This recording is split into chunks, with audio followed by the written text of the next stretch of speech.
Chapter 32. And Jacob went on his way, and the angels of God met him. And when Jacob saw them, he said, This is God's host. And he called the name of that place Mahanaim. And Jacob sent messengers before him to Esau his brother unto the land of Seir, the country of Edom. And he commanded them, saying, Thus shall ye speak unto my lord Esau. Thy servant Jacob saith thus, I have sojourned with Laban, and stayed there until now. And I have oxen and asses, flocks and menservants, and womenservants, and I have sent to tell my lord, that I may find grace in thy sight. And the messengers returned to Jacob, saying, We came to thy brother Esau, and also he cometh to meet thee, and 400 men with him. Then Jacob was greatly afraid and distressed, and he divided the people that was with him, and the flocks and herds and the camels, into 2 bands.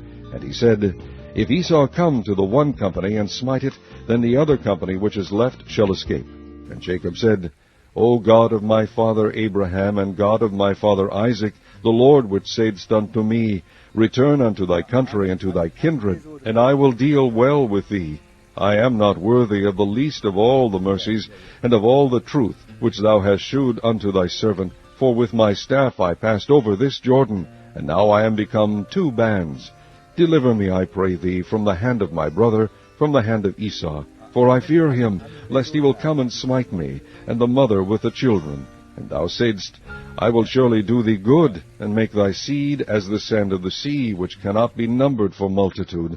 And he lodged there that same night, and took of that which came to his hand a present for Esau his brother, 200 she-goats, and 20 he-goats, 200 ewes, and 20 rams, 30 milch camels, with their coats, 40 kine, and 10 bulls, 20 she-asses, and 10 foals.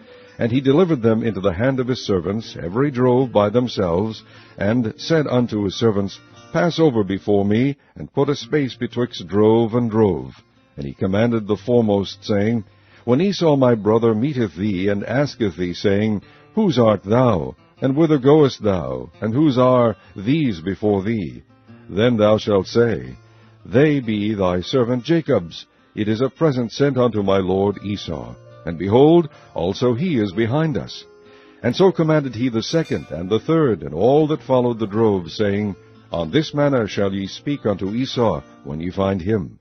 And say ye moreover, Behold, thy servant Jacob is behind us. For he said, I will appease him with the present that goeth before me, and afterward I will see his face. Peradventure he will accept of me. So went the present over before him, and himself lodged that night in the company. And he rose up that night, and took his 2 wives, and his 2 womenservants, and his 11 sons, and passed over the ford Jabbok. And he took them, and sent them over the brook, and sent over that he had. And Jacob was left alone, and there wrestled a man with him until the breaking of the day. And when he saw that he prevailed not against him, he touched the hollow of his thigh, and the hollow of Jacob's thigh was out of joint, as he wrestled with him. And he said, Let me go, for the day breaketh. And he said, I will not let thee go, except thou bless me. And he said unto him, What is thy name? And he said, Jacob. And he said, Thy name shall be called no more Jacob, but Israel. For as a prince hast thou power with God and with men, and hast prevailed. And Jacob asked him, and said, Tell me, I pray thee, thy name. And he said, Wherefore is it that thou dost ask after my name? And he blessed him there. And Jacob called the name of the place Peniel, for I have seen God face to face, and my life is preserved. And as he passed over Peniel, the sun rose upon him, and he halted upon his thigh. Therefore the children of Israel eat not of the sinew which shrank, which is upon the hollow of the thigh unto this day, because he touched the hollow of Jacob's thigh in the sinew that shrank.